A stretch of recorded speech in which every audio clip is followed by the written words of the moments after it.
IPL ప్రారంభానికి మరో వారం రోజులే మిగిలి ఉండడంతో క్రికెట్ అభిమానుల్లో ఆసక్తి పెరిగిపోయింది. ఈ టోర్నమెంట్ ఎప్పుడెప్పుడు ప్రారంభమవుతుందా అని వేయి కళ్లతో ఎదురు చూస్తున్నారు. టోర్నమెంట్ ప్రారంభం కోసం ఎదురు చూసేవాళ్లు కొంతమంది అయితే మొదటి match Chennai super Kings royal Challengers Bengaluru మధ్య జరగబోయే మ్యాచ్ కోసం ఎదురు చూసేవారు మరికొంతమంది. చెన్నై సూపర్ కింగ్స్ జట్టు ఇప్పటివరకు 5 సార్లు టైటిల్ సాధించగా బెంగళూరు మాత్రం కనీసం ఒక్కసారైనా టైటిల్ సాధించింది లేదు. దీంతో ఈ సంవత్సరమైన బెంగళూరు ఈ విజయాన్ని అధిగమిస్తుందేమోనని ఎదురు చూస్తున్నారు. తాజాగా ఆర్సీబీ మాజీ ఆటగాడు ఏబీ డివిలియర్స్ బెంగళూరు జట్టు ఏ తుది జట్టుతో దిగితే మొదటి మ్యాచ్ లో చెన్నైని ఓడిస్తుందో చెప్పుకొచ్చాడు. డివిలియర్స్ మాట్లాడుతూ ఏమన్నాడంటే, బెంగళూరు జట్టు ఈసారి టైటిల్ సాధించాలంటే నేను చెప్పే తుది జట్టుతో బరిలోకి దిగితే బాగుంటుంది.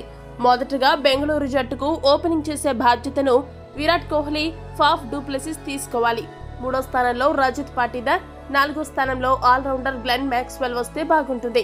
ఇక ఆ తర్వాత Mahipal Lomror, wicket keeper Dinesh Karthik, Cameron Green death ఓవర్ల వరకు క్రీజ్ లో ఉంటే స్కోర్ వేగం మరింత పెరిగే అవకాశం ఉంటుంది.